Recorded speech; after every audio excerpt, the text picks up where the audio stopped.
need to go there. I'll read about it. I am a supernumerary constable and is employed with the Guyana Mining Enterprise Limited in the security department as a typist. I'm residing at Pokwani Park with my aunt. On Saturday, the 14th of June 1980, I reported for duty at the office at 7 a.m. At about 9:50 a.m., a small yellow plane numbered 8RGER landed at Pokwani Airstrip and came and stopped just near to the main gate. At the time, I cannot remember if anyone was in the office. I picked up the office diary, and after making a note of the number of the aircraft, I booked same in the diary in red ink. I cannot say who the passengers were and what they looked like, as I did not see them left the aircraft. I also did see that not only they just made that mistake about left the aircraft. I also cannot say by what means they left, as shortly after I booked the aircraft, I started typing some work which I had to do. I did not hear anything unusual after. On Tuesday, the 17th of June. On Tuesday, 17th of June 1980, I was on duty in office when about 9:24 a.m. the said aircraft that came in on the Saturday returned to Pokwani and stopped at the landing shed. I went through the usual procedure of booking the aircraft. In light of this, are you in any way reminded of the possibility that you could have landed the said aircraft? No. No. Sorry to interrupt you, officer, I'm certain. but the number that a person did was a yellow airplane, number 8RGER. That is the aircraft I flew on both the 14th and the 17th. But the 17th, my destination was not Pokwani. And the time that this witness, Anita Tom, was giving, is that consistent with your landing time at Takana? Yes. I just want to get the context of this, so I'm going to read on a little bit more. A person dressed in civilian clothing came by the gate and met Constable Southwell, Causeway, and myself, and inquired if Juan Smith was there. I told the man to go to the finance building, which is situated at the side of the security building, because I know Juan Smith to be working there. The man then left the finance building and I returned back to office. I cannot say whether he got through or not. The airplane left the airstrip at about 10:50 a.m. At the same time, I was... 10:05. At about 10:05, at the time I was in the toilet, so I cannot say who were the person or persons that left with the aircraft. I just want to give you the full context. But you're saying you could not have been? No. I don't, under circumstances, recall ever going back to Pokwani on that mission. What I recognize is what was here in my logbook. And even when as I reported, seeing the picture, I never saw the man again and never encountered him ever again in my life. Just maybe with a view of getting an idea of what you saw in the press, I would like, with your leave chair, to show the witness ARG 5, which is an excerpt from the Catholic Standard, which was put in. Chairman, may I ask you, what's the unit has any copy? Once we did that excerpt from the Catholic Standard. It is 17th of August 1980. I think everyone has their extra copies if anyone needs to follow. Do I have a copy?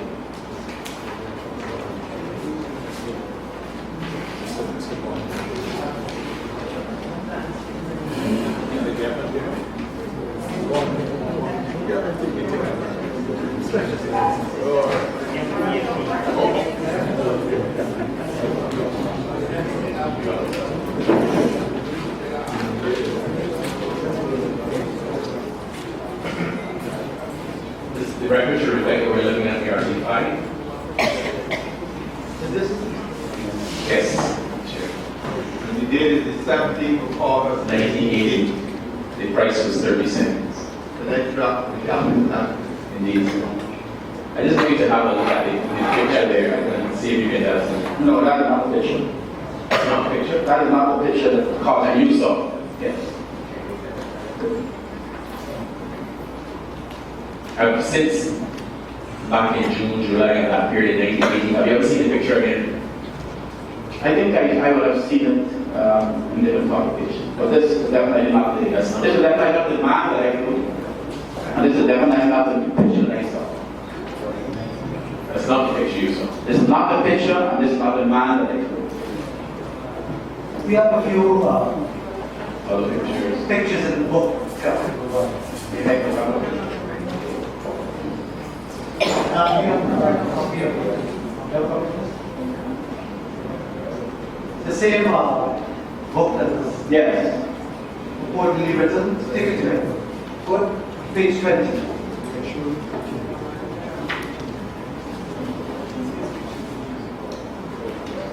There's a photograph there. Yes. But the one that this looked like the man, but the one that I saw was, he was not in uniform. And this looks like him. This kind of looked like him, yes. If I was it. But this is not the picture, this is not the picture I saw in the meeting. Have we identified the exit?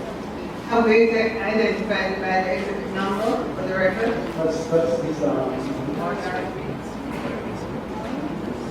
LER 3, page 20. May I since I have your attention, if you go to the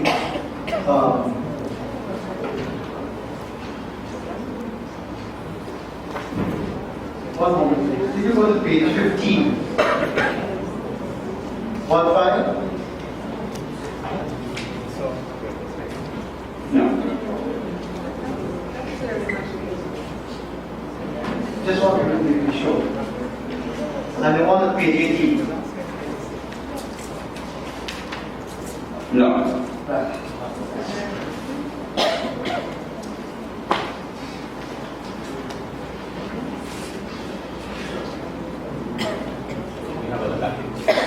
Should we have a look at the passport ones to that extent, see if those are any way helpful?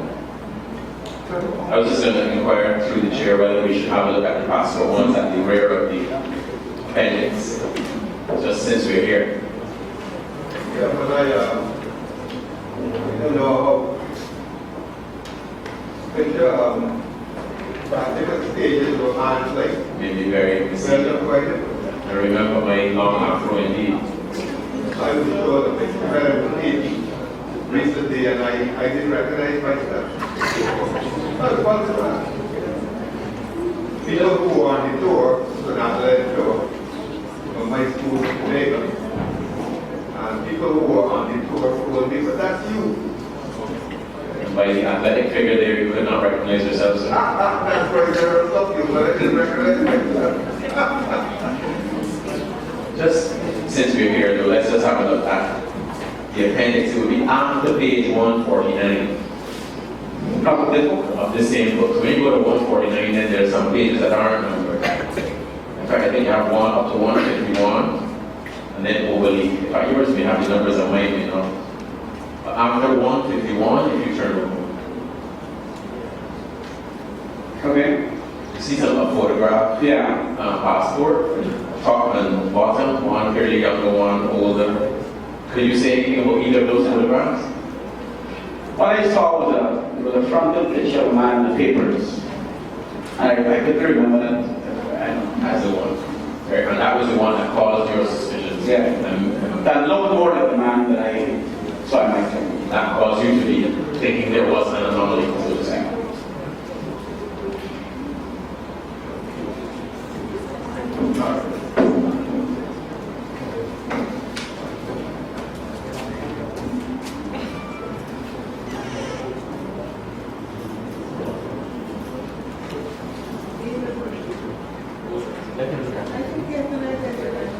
Just look at it. There's one on the back cover. Let's have a look. It's not it? Yeah, the same. Yeah, we saw that. That's similar to the one inside the first one that you had identified. So that's consistent. But the picture I saw was a man, and he was in civilian clothes, he was not in the military. A man looking like this. That's correct, yes.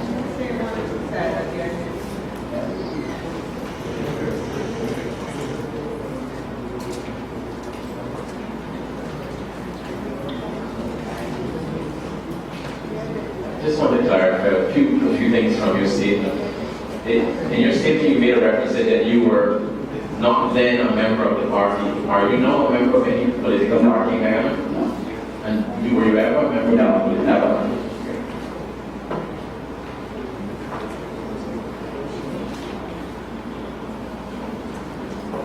Maybe does this for a moment. Chair.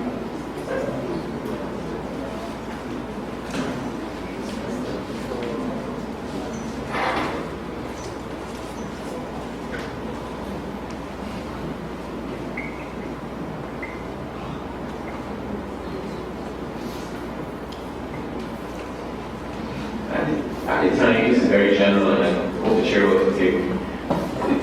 It was your view that in June of 1980 and just beyond, that there was a functioning police force in place. Yes. And there were functioning courts. Yes. That's all things. Thank you, Dr. Luke. Who was next?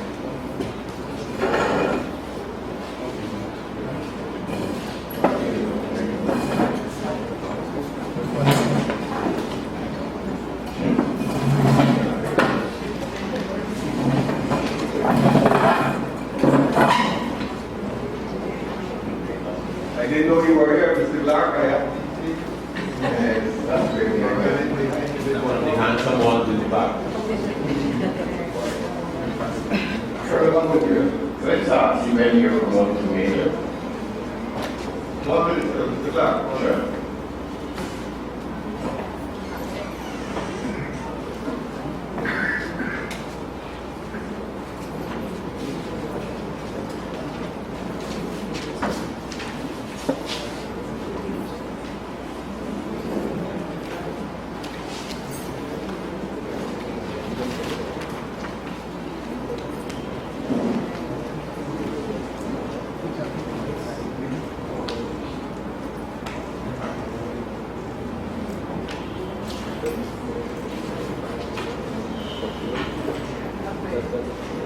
Please proceed, sir.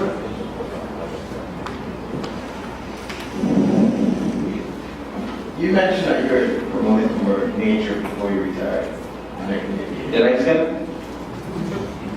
In your statement. In your statement, What did I say, sorry? you may have been given a copy of the statement. Well, what did you- Paragraph 10 of your statement. Could you read that for me, please?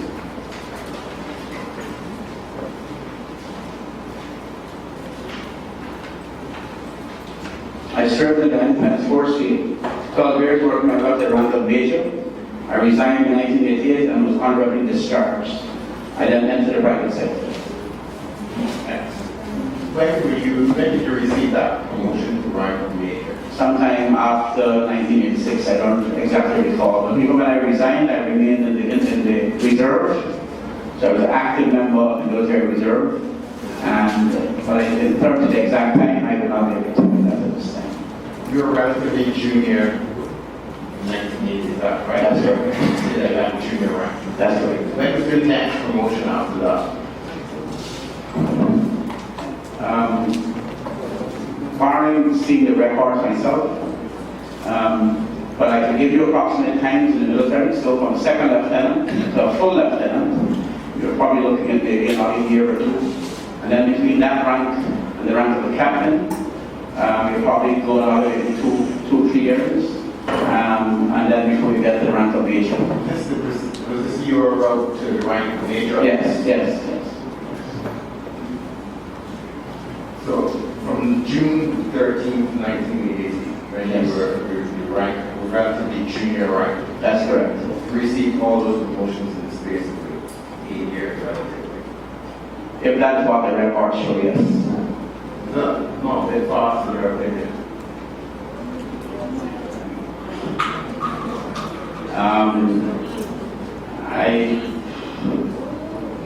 I think you'll have to look at the military records to determine that fact. But I was in fact very bright. You said you were in fact very Bright.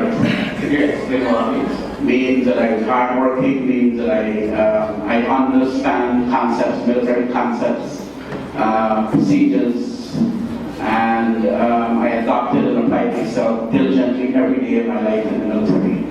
And it's quite possible that I might have been acknowledged by my performance with my elevation rank. You ever given any formal report on your performances? Sorry? Did you ever given any formal report on your performances that you able to include that? Is that just your own? Then I do not egotistical opinion of myself. Mr. Black, on the job, did you find out how many promotions he had from 1980? I think he said about 3 because he basically claimed he was second lieutenant, is that correct? I would have gone from, Second lieutenant to... in fact, I would have gone from cadet officer to ensign, to second lieutenant, to full lieutenant, to captain, and then to a major. And you know, I have that as 6. 6 promotions. 6 promotions. And this is in the space of 8 years. If that is what the records show, that is what it would be, yes. You know, you said you couldn't remember the exact dates of each of these promotions. No. Was there any parallel for that? Actually, I'm kind of taking back that it looks like an anomaly to you, but it's not an anomaly. No, I just said you asked if it was fast, but nobody around me in the military found it unusual that we were, as young armed officers and pilots, that was moving through the ranks. That was unusual because they're usually fast or they were nominated. No. You were on Mr. Chairman, I don't Sorry. if there were parallel promotions Do on you, the ground. do you know of any other officers in your time who moved with that rapidity? Yes, sir. And how That's from my colleagues.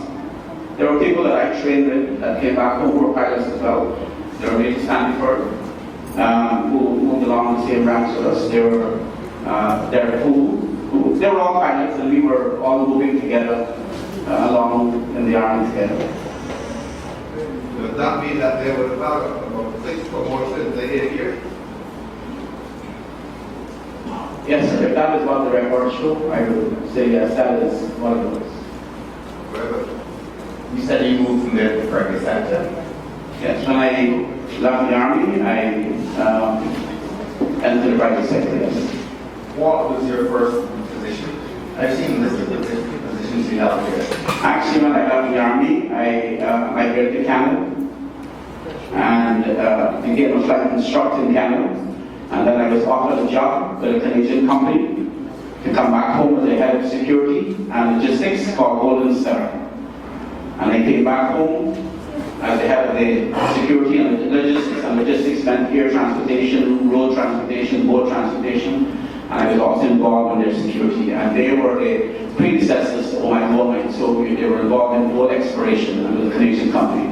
So I came back to Guyana as an expat staff of that company. All right, we're going to have to go a little, don't slow it down totally, but just a little bit. Sorry. Would you like me to repeat myself? No, you don't. Okay, sorry.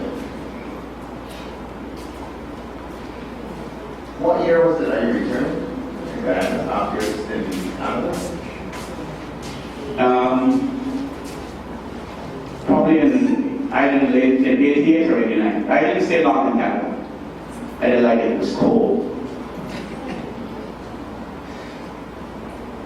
Your post in prison sentencing management board, can you give me a date for that perhaps?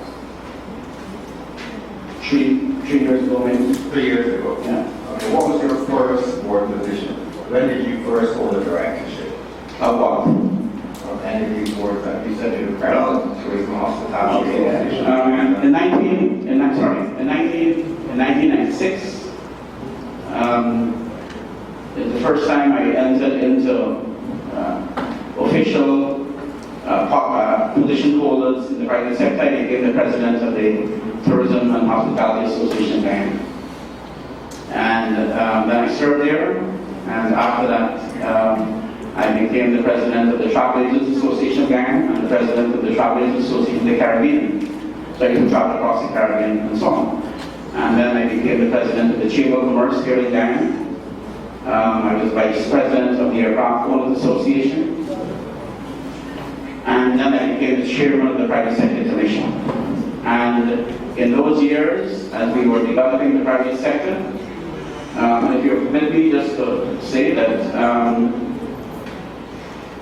in the private sector, we became very concerned that the economic development was moving a little slow, and so we started to mobilize and organize ourselves.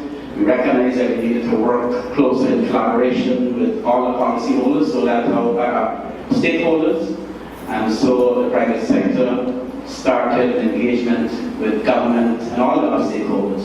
Eventually, the trust was built, and then the private sector, through something called a competitiveness strategy, the private sector started to be invited to sit on different boards, so that we became part of national development. It wasn't no longer them and us. And there was a particular reason for this, because in the context of time we were talking about, the private sector was completely destroyed in Guyana. 95% of the economy was controlled by the state, and the economy was destroyed. And Sorry, just pause there for a minute, because one of the terms of reference relates directly to what you were saying about how the economy was organized at the time, which had all other implications. So you say was controlled by the state. So the private sector had been minimized at that time.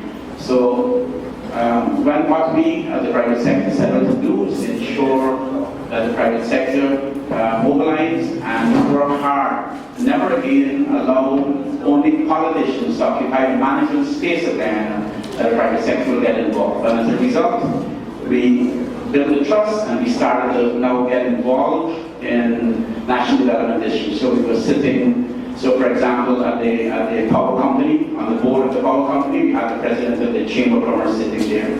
We had the president of the Manufacturing Association heading the Airport Authority. We had myself sitting, because my forte is security. I sit in the Law and Order Commission. I sit in the High Level Policy Committee on Crime and Security. I am a member of the Indigenous People Commission of Guyana. And I was sent, when the Ministry of Home Affairs was setting up the Prison Sentence Management Board, I went there as a representative of the private sector, and then the board itself elected me as the chairperson of that board, and that I think happened. Sorry, I thought you were asking me how to do it. Okay. That's one last question. Do you ever have any contact with the political directorate between 1980 and 1988? Councillor, you are at a mic which is normally used by someone with a very strong voice. So I suspect it has been adjusted for his voice, so you need to speak up. Yes. That is more for us. Got it. Just one last question, Captain Glover. Did you ever have any contact with anyone from the political directorate between 1980 and 1988? Other than in my aircraft, where maybe we would fly government ministers, I have been far removed from that level of administration. Okay, thank you. That concludes my question.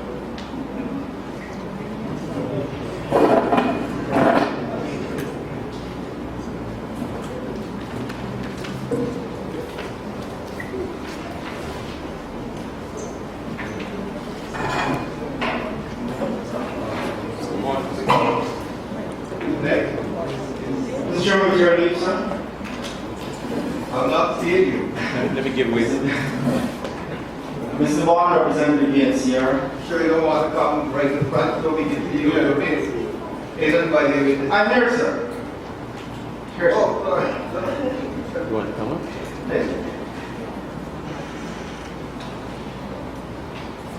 Captain Goodbye, just a few questions. The conditions of the military is what I'm concerned about within the 1980 period. Could you tell us whether or not it was, you know that it may have been a prerequisite for persons getting scholarships, military scholarships, for example, to hold a party guard persons who may have gotten or acquired a government scholarship to first have a party card, a PNC party card, was the ruling party at that time? I would have no idea what that, because I got where I came from was absolutely unknown. And I was in national service. I was planting cotton, cleaning toilets, picking cotton, and my family had migrated to Canada, and I had no party card. But I was a young man who was very determined to try to make a difference, but I had no party card. Now, you were a part of a batch of 12, as I understand your evidence to be. Yes. Do you know, did you have any conversations with the other 11 as to whether or not they may have had party cards at the time when you were granted these scholarships? Whether or not they would have had party cards? No. There might have been people or my colleagues whose parents would have been probably close to the administration. But in mass, I believe that there were 2 GDF officers, there were 2 women who trained alongside myself, Beverly Drakes and Cheryl Moore, who were Army officers, and they're excellent, they were wonderful pilots. And all of us were young people just like myself, and we did not discuss politics. Would you then say that these scholarships that were awarded were based on performance as opposed to connections? I'm not clear what he's saying. You mentioned 2 ladies, Breaks and Moore. What did he say about that? He was distinguishing them as far as I understand. I was saying that they were Army officers, And the and question had to do with party cards. Right. Do you know whether they are at party No. cards? Or whether they're family members His answer or was, supportive of the party?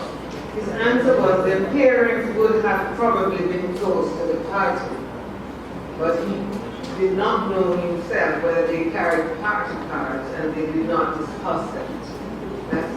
Was that what you were saying? yes. Yeah, but what are you saying would probably, you either know it or you didn't know it? Or your parents close to the party?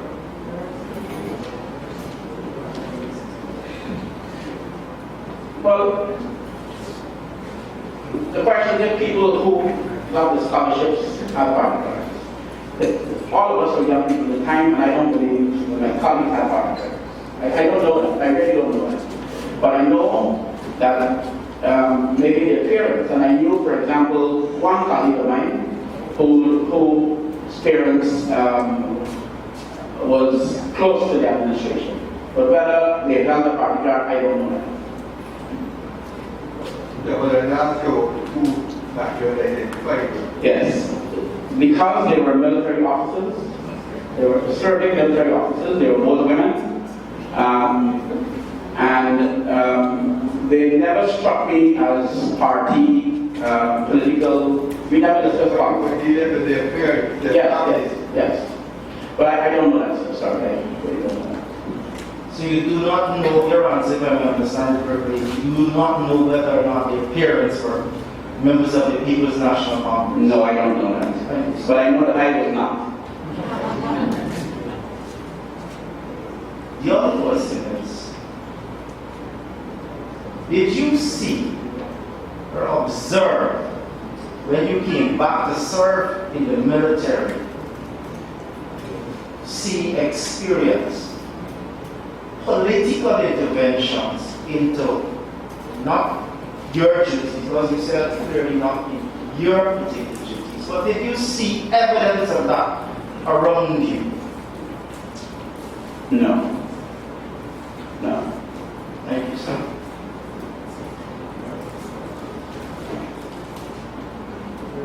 The color of the aircraft that you flew, what was the color if you could remember? Yellow. Yellow. Every might call it gold. Gold. And all the other aircraft that the Ghana Defense Force had at the time were yellow in color. Or gold, yes. They had 5 fixed-wing aircraft, the Islanders, that was gold. You had the presidential aircraft, which was white and blue, I believe it was, which was a King Air Beechcraft. And you had the helicopters, which were also gold.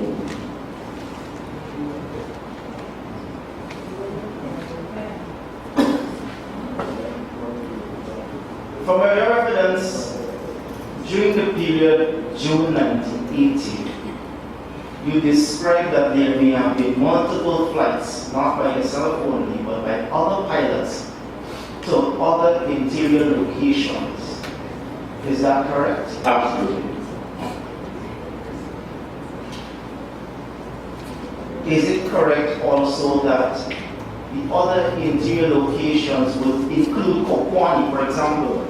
Is it possible, and it's possible now, but was it possible at that time that multiple flights would go to Matthews Ridge, Makarumo, Takama, Kokwani, multiple flights on that particular day, at that particular, within that time span, go to the same location? Is that possible, sir? Absolutely. And we, just on the record, say to you that we went to Kokwani quite often. Even before and after the incident, because it was a mining town of Kokwani, and we flew there constantly, yes. So, is it then therefore possible, we're exploring possibilities that, You sure you want to be as big as possibilities? I don't use it. You sure that you want to be as big as possibilities? That's quite big, you know. So, if I may, sir, the witness, because of his memory, I do not want him to time down whether there was or there isn't because of the 34 years and a half elapsed. I'm just being fair to the witness. I don't think you'll call me proceed. Thank you, sir. It is too vague when you speak of possibilities. I'll take your advice, sir. Let me rephrase it a different way, then, sir. Do you have knowledge of whether there was another flight or there were other flights to Kokwani? Do you have knowledge whether there would have been other flights to Kokwani during that same period of June 14th and June 17th? It's possible, but I do not know. Well, the town of Kokwani at that time was a mining hub. Absolutely. Therefore, you would agree with me that the frequency of flights that you just described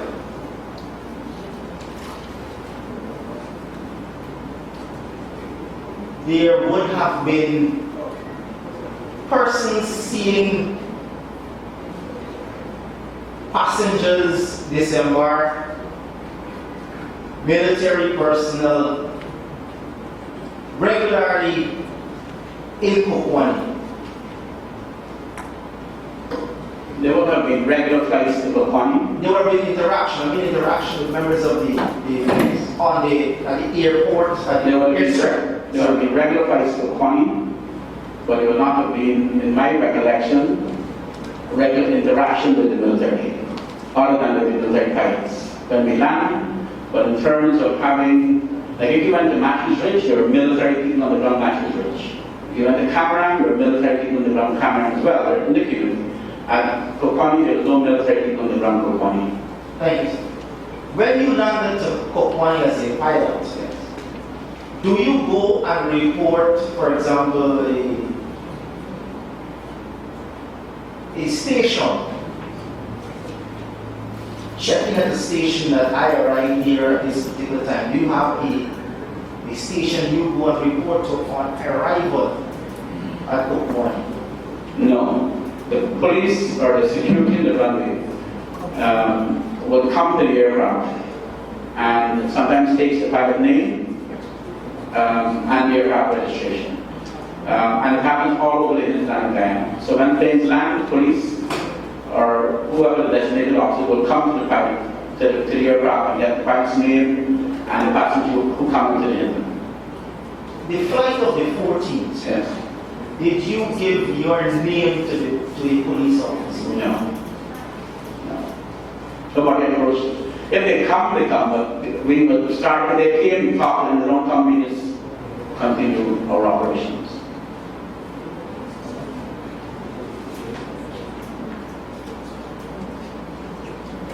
From a civilian perspective, the period of 1980, 79, 80, would you consider in that period does any of the political maneuverings remain in your memory from that period, 1979 and 80? You know who the major players were? The leaders, the main parties? Do you have a recollection of anything of that sort during that period? Be more specific. For example, do you know who were the leading political parties in the period 1979 and 1980? Well, I know that the PNC was a form of government, and they were the government in the day. I know the PDP was the opposition, I was conscious of the evolution of the WP. In your estimation, would you consider, you know Dr. Chelly Jagan was the lead of the PDP without general knowledge. Would you consider Dr. Jagan to be in the forefront of the political challenge to the Forbes Sampson government of the PNCR? Actually, from where I sat, seeing Chelly Jagan and Fox Burnham had a healthy respect for each other. Every time I ever saw the engagement between the two gentlemen, and as a young army officer, there were a few times we did see the connection between the two men, and there seemed to have always been a healthy respect for each other. I'm sorry, did he ever meet any of these gentlemen? Did he ever speak to them? The No, leader no. of the opposition, the leader of government, No, apart from when you flew them? no. Okay, thank you. Dr. Chelly Jagan was the leader of the main opposition party at the time. That's correct? Yes. And as we understand politics, he was most poised to assume the reins if there was an election called in, I say, for example, 1980. Who, in my head, I'm asking you, sir, who do you think would have been in the forefront of the challenge? You would have been. Mr. Bond, thank you. I'm paying keen attention to your question. How do they relate to our terms of reference?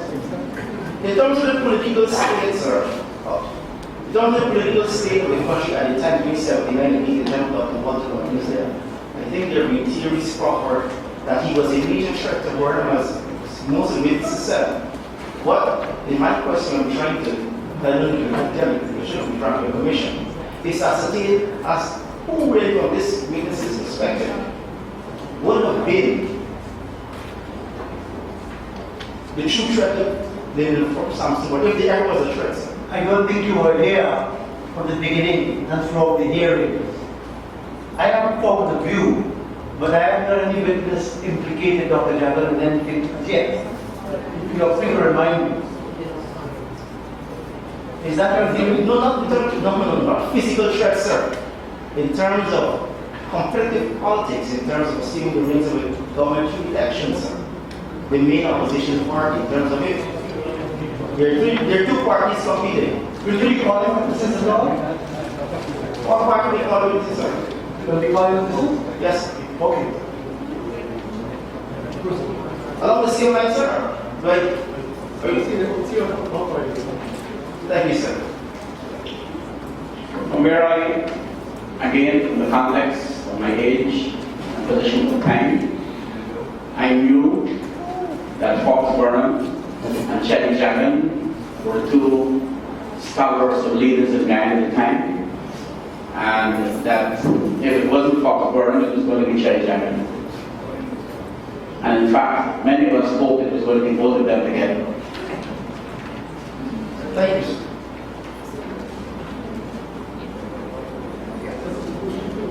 Just a few, two more questions.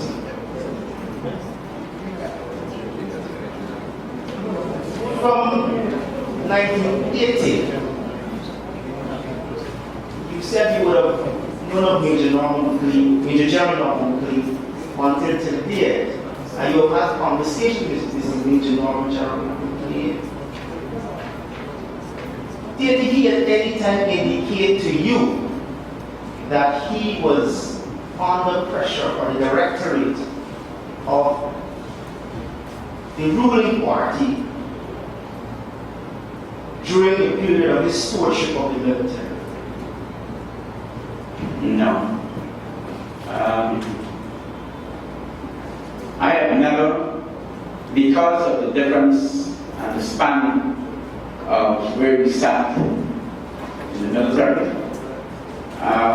he was widely divided from me. I did observe one time an event where I thought that I saw him for the first time as a young army officer was moved, and if I want to use the word anomaly, it's another time that I saw an anomaly, and I'll tell you when it was. After Anwar Sadat was shot in Egypt, Gordon got very concerned about his own military, and many times when we would go on marches, on the street marches, the Presidential Guard would come into the military ranks and empty our weapons, empty our bullets into brown paper bags. And the army was extremely keen on this matter. And it was the first time I saw Major General Keen, because again, standing where I sat, watching him talk to senior officers, I could see aggravation. I could see that they were not very pleased with what was happening at the time. But that is the only indication I've ever had with the general intent. Well, we only had to do a lot along the way. After the parade, what happened? After empty the guns. The Presidential Guard emptied the guns of the persons on the military parade. Was that a symbol of distrust? Of you looking at such an incident, would you say that that was a symbol of distrust between the Presidential Guard and the military band parade? Yeah, it was significant that it happened after Anwar Sadat was shot, because he was shot by his own military. I don't believe that Paul Gordon was ever on the threat by his military. What jurisdiction the Presidential Guard had over the army? None.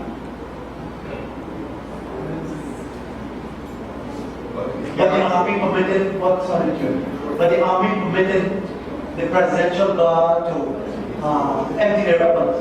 The President was the Commander-in-Chief, and his Presidential Guard was instructed by him, which would have come down through the ranks, because all of us are competitive. I don't think we compatibility, because I don't believe at the time in the Army that I knew never was a threat to the government. We are concluded by asking you this. Now, Yes. 34 years after, Yes. will you agree with that procedure? That the No. Presidential Guard could that direct the army or something? No.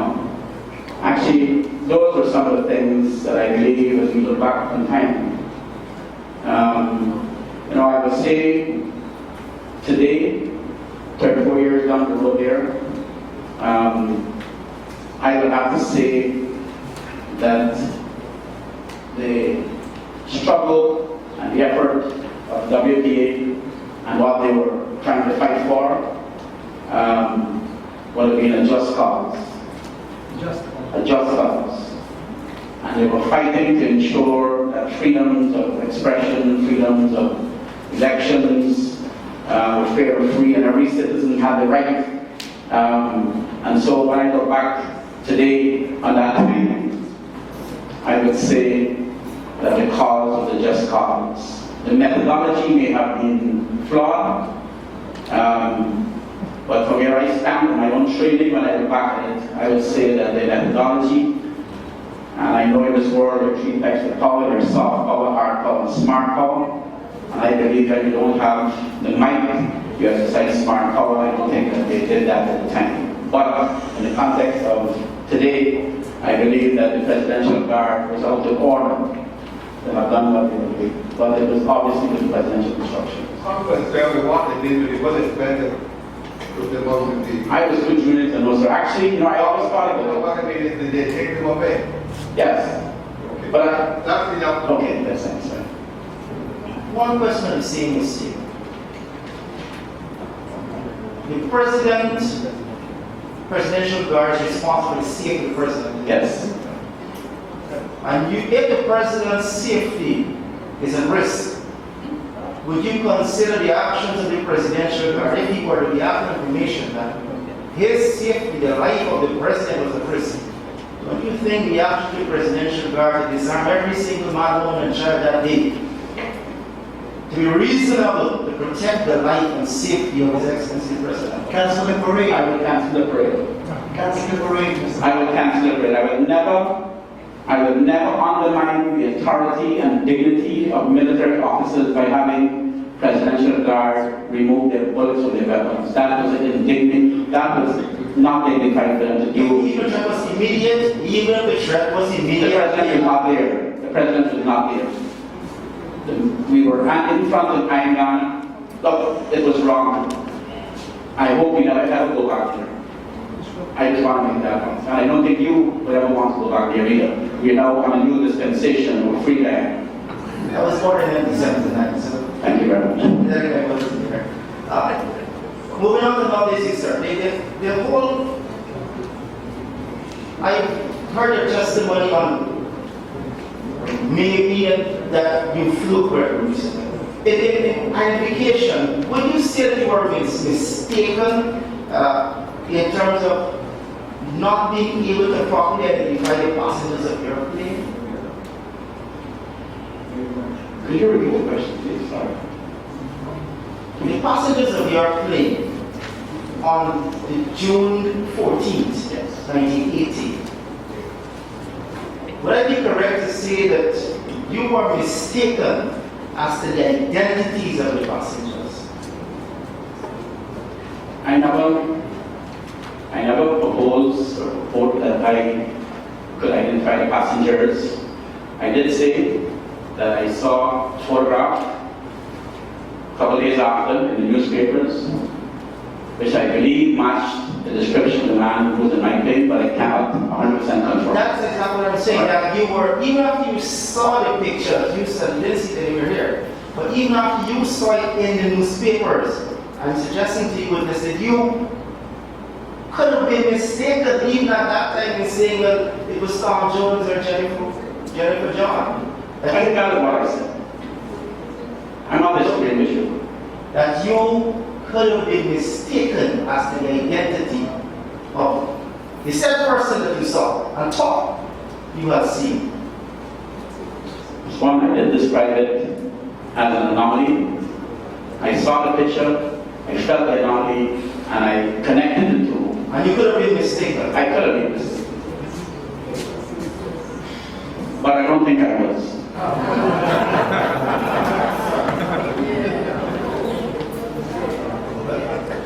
I must say, Maybe could have been mistaken, you were getting off the possibility. You were getting off the possibility. the accent, sir. I didn't get you clear, sir. Forgive me, sir. Saying that he could have been mistaken, you are again speaking of possibility. Yes. That was an expression of yours. No, my particular expression this time around was mistaken identity, sir. I haven't gone to possibilities who might possibly have been. But as the identity directly, I'm suggesting witness that he would, when he looked at the newspaper clipping, that even at that stage in 1980, week after or week and a half after, he was mistaken as to the identity. He could have been mistaken as to who this person was, or if he was a passenger or might have been. all I was just asking you is whether what you're putting there is that you could possibly have been mistaken. I could use that word if the chair is comfortable. No, it's not question way comfortable. I know what you're putting there. It's particularly that he was looking at the newspaper clipping a week or so after 1980, the 4th of June 1980. You couldn't be sure that this is the man that I feel. You're right. Thank you, sir. That's it. Yes, Thank you. Who goes next? If I may, I'm sorry to interrupt.